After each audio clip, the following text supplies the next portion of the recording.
Okay, hey now, let's get right into it. I thought this would be a good one to start with because if you have started doing any research or homework into health and nutrition, this is usually the first thing that you find. You've had the wool pulled over your eyes for your entire life when it comes to protein and calcium and the purpose of it in the body, how much you need, blah, blah, blah. The USRDA for protein historically has bounced around between 60 to 70 grams. Right now, they've just basically said you need zero point 0.8 of a gram per 2 pounds of body weight, which is insane. The body doesn't need near that much. There's more protein in broccoli per calorie than there is in a T-bone. So even a complete vegetarian diet, and I don't preach vegetarianism or veganism in any way, shape, or form. If you're going to eat meat in your diet, just make sure it's from a clean, healthy source. No antibiotics and rock dust and all that crap that's in a lot of the meat that you buy in stores. But everybody thinks you have to have it for protein, which is absolutely wrong. Like I said, the broccoli has more per calorie than a cow. So and on top of it, I don't think they've ever had a report. It's the same with calcium. I don't think there's ever been a report that has shown a dietary lack of protein or calcium in any race or culture across the world, Africa and the savannah. There's for the amount of protein you actually need and the amount of calcium you need. The amount of calcium is really a joke. The Dairy Board back in the 80s did a double-blinded study on giving people, loading one group up with calcium and one without calcium. And what basically happens, it goes to the whole alkaline and acid thing. And we'll have a video on that because that's an area that's very near and dear to my heart. I want to explain that. But go back to grade 6, or if you're in the U.S., 6th grade, high school or elementary school. And you're in your chemistry class, right? Everything, doesn't matter what. Any kind of food, any kind of fluid, it all is either acidic or alkaline, right? And you know what happens when you mix the two. If you take something that's extremely acidic, say vinegar, and you put it with something that's extremely base, which would be like sodium bicarbonate, you get the big, wonderful volcano, and they neutralize each other. We'll get more into this in the alkaline acid video. But from a milk and dairy perspective, we have the calcium numbers. I think the current calcium number is between 1,000 milligrams and 1,500 milligrams a day, which is insane. The studies have come out to say the body needs between 150 and 300. The World Health Organization, it's been a long time since I read the report, but it was either been 300 to 400 milligrams or 400 to 500 milligrams. Only a third of what the government says. And of course, the government is giving you the numbers based on the lobbyists of the Meat and Dairy Board that want you to just churn yourself full of meat and dairy. Now, you're going to hear a lot of weird ideas come out of my mouth in the next day, week, month, year. But I very truly believe this one. Dairy is quite possibly the worst thing you can put in your body. And there's many reasons for it. And the rabbit hole goes very, very deep. And I could literally sit here and talk for an hour on the pros and cons of dairy. There are no pros. It's all cons. So when your body ingests the dairy, cheese, milk, whatever, it has a sugar in it, of course, right? We all know lactose. Lactose, when it's broken down, the body breaks down into lactic acid. Now, an acid, if you take, so a pH of 0, which is completely acidic, and a pH of 14, which is as base as you can get. If you were to take a liquid with a pH of 0 and you drop it onto metal, it'll burn a hole right through metal. So that's a 0 pH. If you increase to a 1 pH, probably won't burn through metal, but it sure will burn through your esophagus. If you drink sodas have a pH of 3. That's only 3 away from battery acid. And you would never take a battery acid, just take a battery and just go and chug it, because first thing is going to happen, it's going to go into your throat, it's going to go into your, down the alimentary canal, it's going to burn through the alimentary canal, and you're going to die of internal bleeding in about 5 minutes.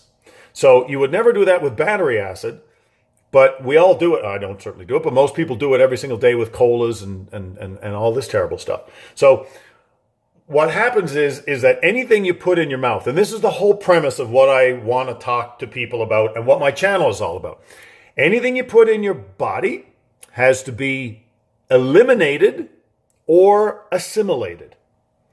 And the problem is that when you eat for enjoyment, a lot of that food is very difficult to assimilate.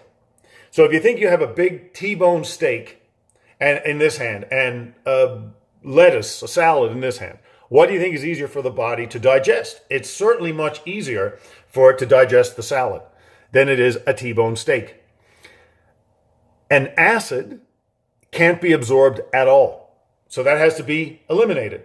If you were to take a rock and just shove it in your mouth, don't even chew it up to swallow it. There's nothing in a rock that the body can use. It can't assimilate the rock. Ergo, it has to eliminate the rock. And that's the exact same thing with anything that's acidic. When it breaks down into an acid, the body can't use acid. It's no different than eating a poison. The body can't use a poison either. You have to get rid of it. So all the nerve energy and all the energy that the body has to get rid of all this, like to digest really heavy things, like for steaks and cheese, and like cheese is dairy on steroids. So what happens is if you follow it right through, so you eat a piece of cheese, goes into your mouth, chew it up, down the orange canal, into the stomach, hydrochloric acid, the stomach starts breaking it down. And as it breaks it down, it comes into the intestine in a form that's called chyme. And chyme is a liquid goo, for lack of a better word. When the chyme comes into the intestines, so as a lot of people know, this is health 101 stuff. If you take your intestines, line them all out, cut them open with a knife, lie them flat so the intestinal villi are all sticking up, it will cover 7,200 square feet, the size of a tennis court, which is unbelievable. And then all these little intestinal villi that are in the intestinal walls, they reach into the chyme and they pull out the nutrients and it gets brought into the bloodstream right away. All absorption happens in the intestines. So what happens when you're digesting dairy and cheese and things like that is that the hydrochloric acid of the stomach has a hard time breaking it down. So when the chyme comes into the intestine, it comes into a mucus form. And that mucus will impact on the walls of the intestine. And it'll bung up the intestinal villi. The villi are like little Velcro. And they reach into the chyme and they pull out the nutrients. When those get bunged up with all the mucus from eating a lot of dairy, you could just go on a pure wheatgrass diet. You could just eat grass shavings from your lawnmower. And as healthy as that'd be, your body's not going to absorb it. So what I usually tell most people that I talk to about health challenges and churning their diet around and whatnot, one thing that I always tell people to do is the first thing you want to do if you're thinking about a health challenge, if you're thinking about reversing health challenges and whatnot, and starting a better nutritional course for yourself, is to get a colonic, a high colonic. And nobody wants to talk about it. It involves your bum and it's embarrassing, but who cares? The colon hydrotherapist will actually put a tube in you, fill you through with water, and they'll start massaging your stomach and working out all that impacted goo that's in your intestines. And that breaks free and it frees the villi so that the villi then can go ahead and do their job. Guaranteed, you have a piece of crayon that you ate when you were 2 that's still hiding in the crypts of your colon because it just hasn't been removed. So that's key. This all has to do with dairy, and it all has to do with the challenges of eating dairy. But from an osteoporosis dairy perspective, how it works is this. It goes back to acid and base. Lactic acid in the system has to be buffered, right? So the pH of your blood stays at a little bit higher than 7. And if that was to change 1 or 2 numbers, you'd be dead and you wouldn't even know it. So the body is in a perpetual state of trying to maintain that pH balance of the blood at a little bit higher than 7. So if you take a dump truck load of acid, you're drinking sodas and you're eating processed foods and you're eating all this crap, and all this acid is building up in your system, goes right to the blood. And then all of a sudden the blood goes, wait, what's going on here? pH is dropping. So it will start pulling alkaline stores from the body to buffer the acid and neutralize the acid and get it out of the body. Number one thing that it'll do is it'll pull from your bones, calcium, magnesium, all these elemental buffers that you have to help rid the acid. So the first thing that happens is it pulls your calcium. We have the highest consumption of dairy in the world. The government is telling us 1,500 milligrams of calcium, which is just crazy. The body doesn't need all that. We're chugging milk and eating dairy and doing all this kind of stuff left, right, and center, but yet we still have the highest incidence of osteoporosis of any country on the planet. It doesn't add up. The Dairy Board even did studies, like I said, back in the 80s, and their studies were so shocking to them that they just made them go away. Because double-blinded studies, the people that were having the most dairy and getting the most calcium had the lowest tensile strength of their bones in the study. And they're like, if this nose gets out, we're going to be doomed. So they brushed it all under the kill. All these studies are online. You can find them. So if I had one quest in life, there's three things I won't do.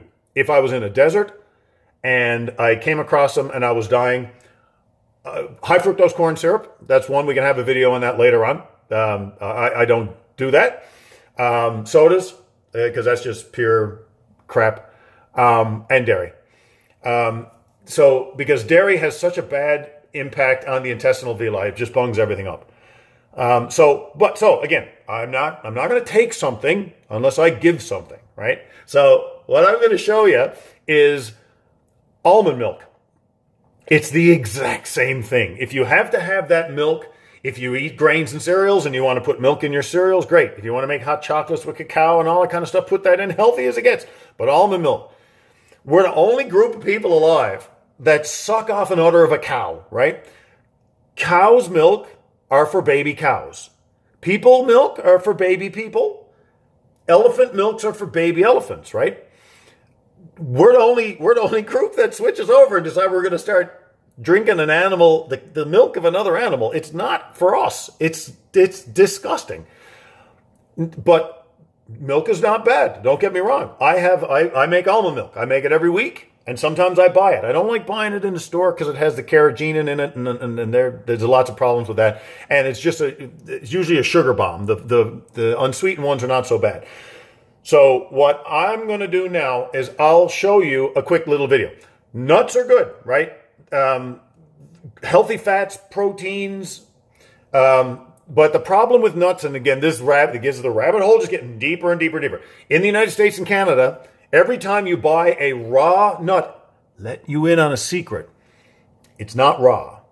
It's actually illegal to sell raw almonds or nuts in the United States and Canada. They have to be pasteurized. They had a big outbreak of, I don't know if it was salmonella or E. coli or something in California back in the 80s, I think it was. And the government just came out and said, no more raw almonds. They have to be pasteurized. So pasteurization of almonds is a whole video unto itself. They're either steamed or gassed. And if the word organic is written on it, then they're steamed. If organic is not written on it, they're gassed. And they're gassed with propylene oxide. And propylene oxide is the same crap that they put in antifreeze for your car. No kidding. So you would never go and take that bottle of blue antifreeze and just go blah, blah, blah. It's body toxic to humans, right? It's carcinogenic. It causes cancer. It causes everything. That's what they're putting on your almonds to make them pasteurized. Those almonds will not actually sprout. If you take almonds, put them in a bowl, leave them overnight, let them sprout, they won't sprout because they've been killed by the PPO. So if the almonds are organic, they're not allowed to spray PPO on them. So organic raw almonds technically still are gassed, and it kills a lot of the raw enzymes. So there's only one way you can buy almonds in the United States, and I'm sure Canada's probably the same. You have to buy them directly from a farmer, and they have to be in batches of over 100 pounds. You cannot buy less than 100 pounds. So what I do, And I don't know if this is available in Newfoundland or any other places in Canada or wherever. I'm sure you can do it easy enough. This is the day of the dollar. If you call up a farmer in California and say, I want to do a bulk buy of X number of almonds, and then you split it up. That's exactly what we do down here. We have a group of us that get together and we pool our money and we order the almonds from California. I have just had them come the other day, 25 pounds of almonds. So I'm going to put these to work now. And we're going to work on, show you how to make almond milk in 2 or 3 different kinds. It's cheap as dirt. 1 cup of almonds will make you the same size gallon or whatever that you pay $4 or $5 for in the store. Hasn't got the carrageenan in it. It's not got anything in it. All it is almonds, water, and then whatever else you want to put in it. I make green almond milk, which is kind of fun. And I can flavor it with vanilla, good quality vanilla. And if you want to have it sweet, throw in a banana. But I'll get to that. So, dairy is not good. And if you could do anything, if I could have one wish right out of the bat as we walk down together hand in hand this path of health and nutrition for my people, try it for a month. There's your challenge. 1 month, no dairy. Almond milk, soy milk if you have to. Soy's got its problems too, but almond milk is better. Flaxseed milk, whatever kind of milk. But why even bother buying it? Make it yourself. It's so simple. I can do it. So I'm gonna start off now with a little step-by-step on how to make almond milk. You'll never have to buy it again. It's so cheap to make it yourself, and it tastes better. It doesn't have all the sugar in it. And you can flavor it whatever you want. If you have a particular sweetener that you're partial to, go for it. When I don't sweeten it at all, but when I make it for the kids, I'll put a banana in it. And I'll show you how to do all this in a minute. But for 1 month, here's your challenge. No dairy, no milk, no cheese, nothing. And see what happens. If you've got any kind of disease that has to do with absorption problems, look up a colon hydrotherapist and have it done. It's not uncomfortable. Nobody cares. The woman has seen more backsides than, fill in the blank with something funny there because I can't think of anything, than Tommy Lee and Pamela Anderson. So she's not going to be embarrassed about this at all. She's going to be talking to you about how your day is going while all this is going on. So no dairy, see what happens. So next step, almond milk 101. Okay, so first step. So these are raw almonds. I buy these directly from California. Like we said, 100 pounds or more direct from a farmer. I'm part of a group buy here in Utah that gets them directly from California. So you can see they come in a pretty big box.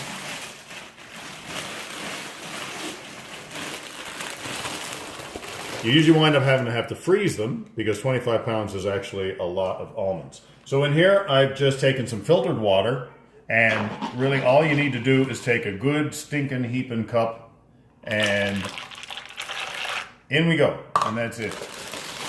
Leave it overnight, and what happens is the water starts to break down the nuts and they start to sprout. So the live enzymes start coming out, and we're going to use this first thing in the morning to make a batch of almond milk. Okay, here we go. 24 hours later, they are all fat and beautiful. So they've absorbed the water. I also sprinkle a little bit of salt in the water too, just to increase the pH a little bit. So what's happening now is almonds in general, they've got an enzyme inhibitor that actually prevents them from sprouting until, all the conditions are right, the temperature, the moisture, and the sunlight, and all that kind of stuff. So if you soak them, it breaks down that enzyme inhibitor, and all the raw enzymes start flooding out, and that's the really time to eat them. People that are really, really down the rabbit hole will tell you that almonds, the skins of almonds have phytic acid and tannins and all this sort of stuff. And, phytic acid generally is an acid. It slows down absorption. It can give you, digestion issues and all that kind of stuff. But, the benefits of almonds are tremendous, right? Unbelievable source of protein and fiber and vitamin E and calcium and zinc and a whole bunch of other stuff, manganese and blah, blah, blah. Very good for brain and heart and all that. So the more of this stuff you can get in you, the better.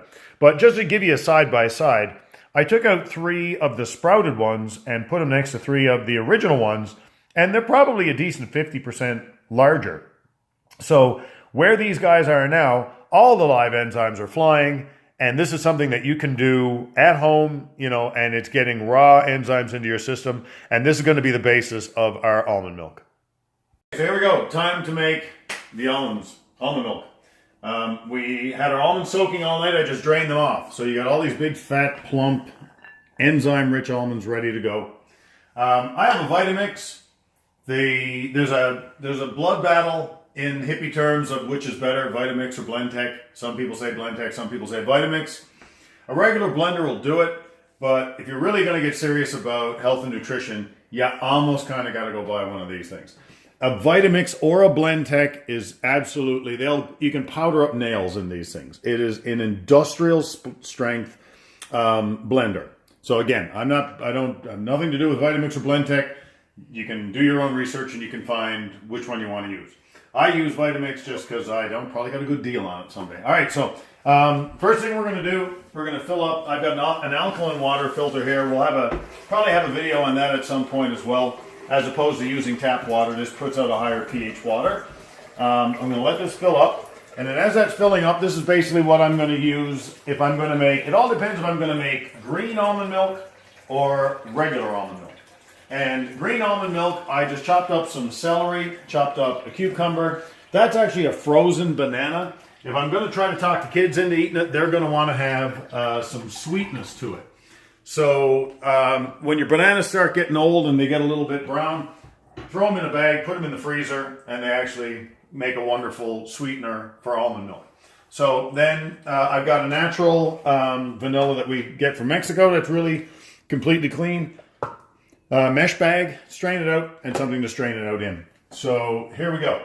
So all you need to do, take your almonds, pour them right in the water. And as it stands now, once I start blending it, and it's going to be kind of loud, this is just going to turn pure white. Okay, you got to make sure you either got a taper in or the cover on, else it's going to go straight to the ceiling. So turn it on, you start to blend it up.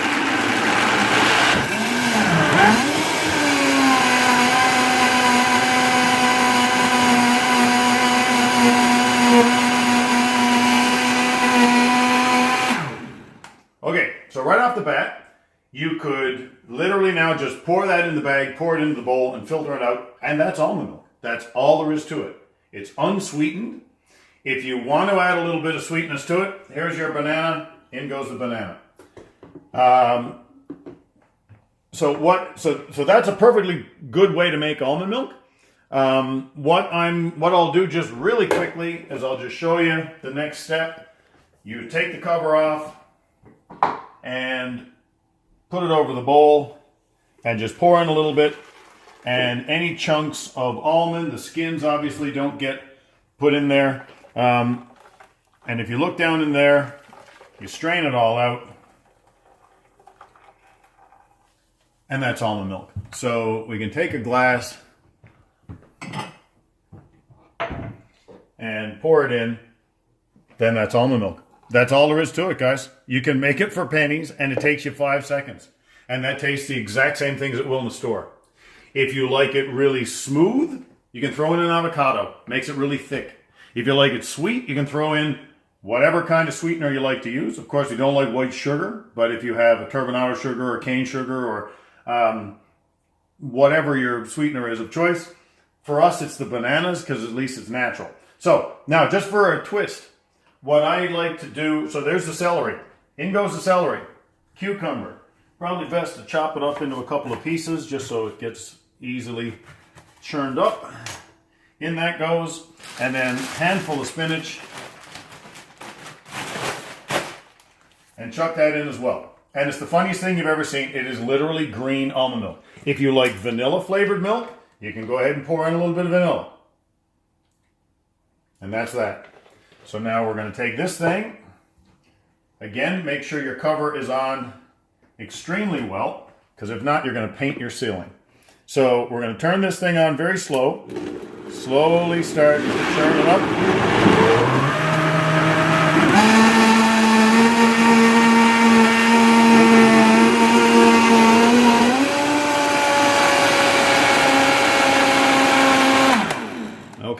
is it. So take the cover off. A couple pieces of spinach didn't get churned. Okay, let me put those back in real quick. I hate to waste spinach. So put that in like that. Put this back on. Turn the volume down. Turn it on. Blend it up. And that's it. Okay. So now you have really got almond milk with a kick. Because remember, guys, the whole purpose of the channel is live raw enzymes. Spinach, celery, cucumbers. It doesn't have to be that. You can put in whatever you want. Throw in strawberries if you want. You'll have strawberry milk. Blueberries if you want. Blueberry milk. Whatever tickles your fancy. So here's our almond milk here. And then you just redo the whole thing again. You take your green almond milk. Pour the whole shooting match in there. And these bags, I don't know where I got them. Bed Bath & Beyond probably. You can literally take this thing and I just hang it up and let it all slowly drain in there. You can let it drain by itself. If you want, you can just take it in your hand and you can just start smooshing it around. If you smush it around, it's better not to have it hanging up here. Hold on to the opening and you can see the almond milk just pours out of it. This stuff is absolutely spectacular in a garden. If you have flowers or you grow, you can throw the almond compost in the garden. It's also good for making muffins. You can do whatever there's a lot of nutrition in here, right? All those omega-3s and all that, it's still all there in the pulp, the protein and all the vitamins and whatnot. So just keep squeezing it all out. And by the time you add up the total volume of the almond milk in this and compare it to a quart that you buy in the store for $3 or $4 or $4 or $5 or however much you're paying for it, it's really not that far off. And literally the only thing it costs you is a cup of almonds. So you can go down to one of the bulk stores, Sam's Club, Costco, something like that, and buy a big bag of almonds. Like I said before, better to get them in a group buy from direct from a farmer, so you know that they're raw. But at any rate, whatever almonds you can get your hands on from the bulk store, and for literally the price of a don't have another glass. All right, well, I'm gonna have to put it in a colorful glass, which is gonna look the same. But now there's your green almond milk. So both of those taste exactly like the stuff that you have in the store. No carrageenan, no sugar, and it takes you really you have to put the almonds out the night before so that they sprout. But once you actually get down to it, it takes you 5 minutes. And you can pour it in a container, then put it in your fridge, and you've got almond milk for the week. Live raw enzymes that you can make at your house without going to the grocery store. So, like I said, my challenge, no dairy, 1 month. And I bet you if you take this and you put that on your cereal or you drink it, however you want it, however you normally drink your milk, you won't know the difference. And even if you do know the difference, in a couple of days you won't care. So, Green Newfie Challenge number 1. No dairy for a month. Make your almond milk this way or buy almond milk in the store. See how your body reacts, and hopefully it's something you'll stick at for the rest of your life.